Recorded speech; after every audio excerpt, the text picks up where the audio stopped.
In our first application of Bhatt-Savarth law, that was the magnetic field due to a current carrying conductor. Another application of Bhatt-Savarth law is due to a circular loop. And due to a current carrying circular loop, we will find the two cases, that is on the axis of a circular loop and at the center of a circular loop. Here see here a circular loop which is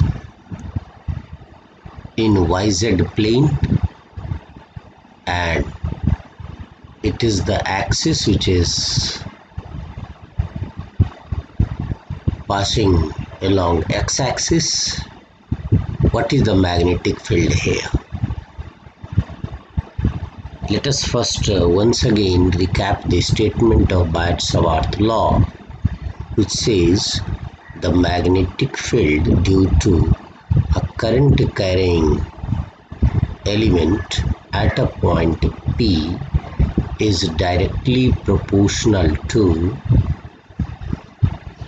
the current directly proportional to element dl, directly proportional to sine theta, and inversely proportional to the square of the distance, where theta is angle between dl and r.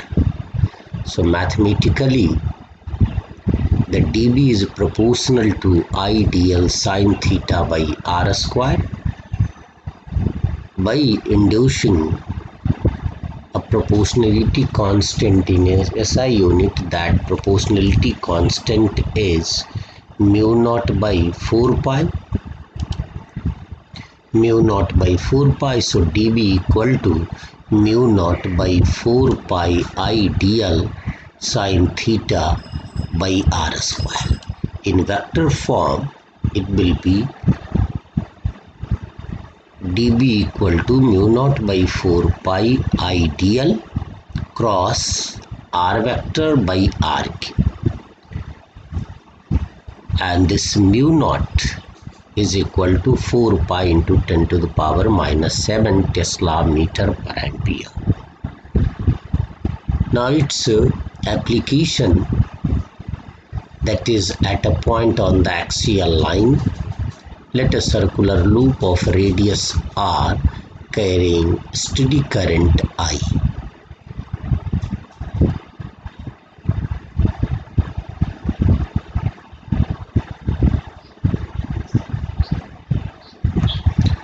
First have a look on the diagram. It is a circle of radius r,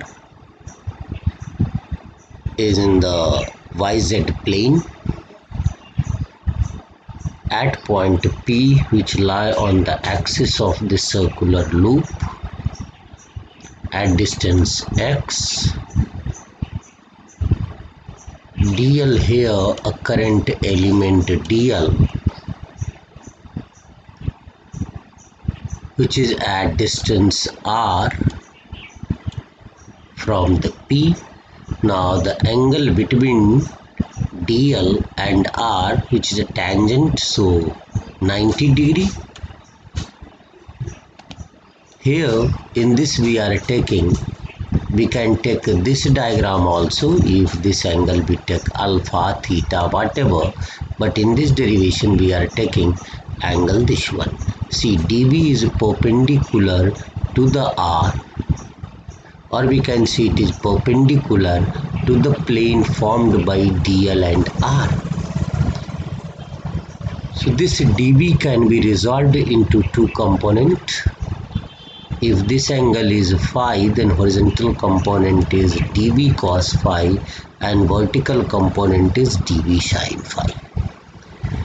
Again, if we see an element which is diametrically opposite, then due to this element, again the same way, the magnetic field dB at point P, which can be resolved into two component, horizontal component dB cos phi and vertical component dB sin phi. Here we can see this component and this dB cos phi and dB cos phi, which is equal and opposite, so cancel each other. So net magnetic field is due to dB sin phi component, where here phi is this angle is phi. So the magnitude of magnetic field at dB, magnetic field dB at point P due to current element dl is, see, it is the statement of Barth-Savarth law, dB equal to mu naught by 4 pi I dl sin theta by r square. This is equal to, here the theta is angle between dl and r, which is 90 degree. So it will be mu naught by 4 pi I dl sin 90 degree by, if we see the value of this r square, it will be x square plus r square. So this is equal to mu naught by 4 pi I dl by x square plus r square. And direction, as discussed earlier, is perpendicular to the plane formed by dl vector cross r. So the net magnetic field will be the summation of all such here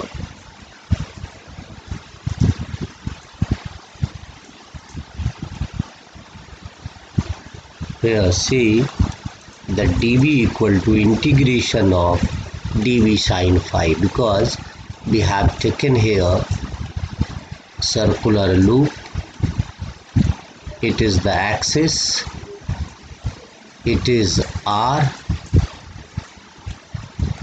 and here dB is perpendicular to r,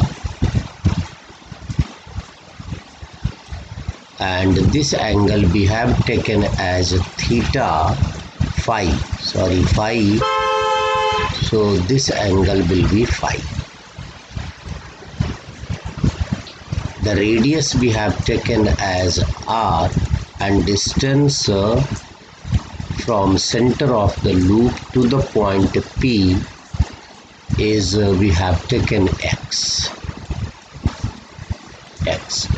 So this component is dB cos phi, cancel, this side only left, so that is dB sin phi, so integration of all, and dB equal to, that is mu naught I dl by 4 pi r square, because theta is here, it is the 90 degree, this angle is 90 degree, so mu naught I dl sin phi, this part, by 4 pi r square, or B equal to mu naught I, see the integration of dl, this will be the circumference of the circular loop, so it is 2 pi r, and sin phi equal to r, sin phi equal to this radius by this r, and this r equal to r square plus x square to the power 1 by 2.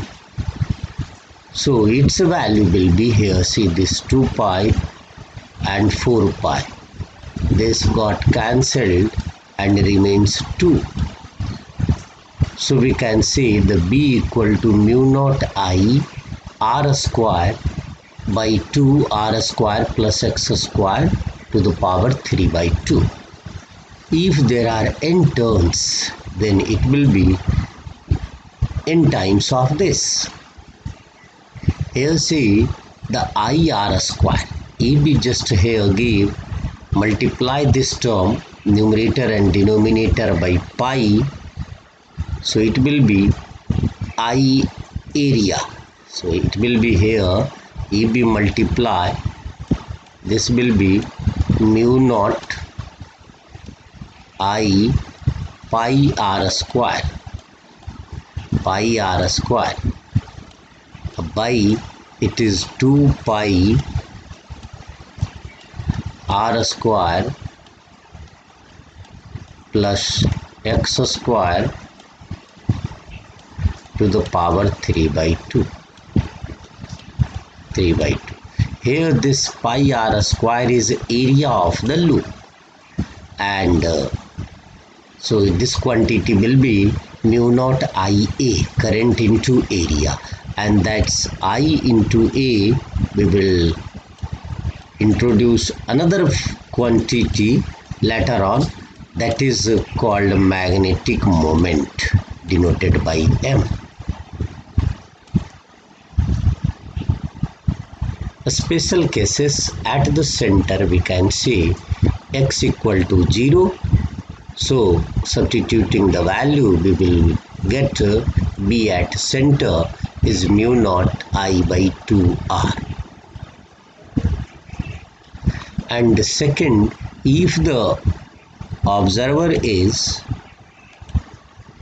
observation point, that is P, is very far away from the coil, means R is much less than x, then R square in the denominator can be neglected, then B equal to mu naught I R square by twice x cube. So if we plot the graph between B and x for a circular loop, graph will be like this. Now see the circular loop, current is passing, then magnetic field direction is like this one. So it is the different view of the direction of current and magnetic field due to circular loop of a coil.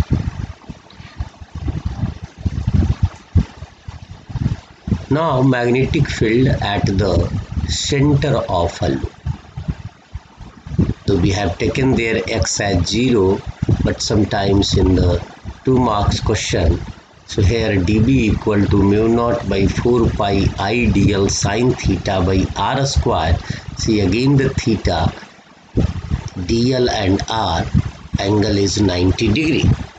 So the dB equal to mu naught I dl by 4 pi r square. If we integrate all such elements, we will find the total magnetic field at the center. That will be integration mu naught I dl by 4 pi r square. And if we substitute the value of dl, that is summation of the circular loop such, that is dl, so it is the 2 pi r circumference.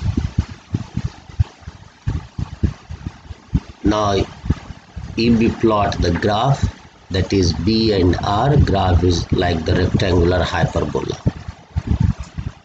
Now these two questions here, try to solve. Thank you.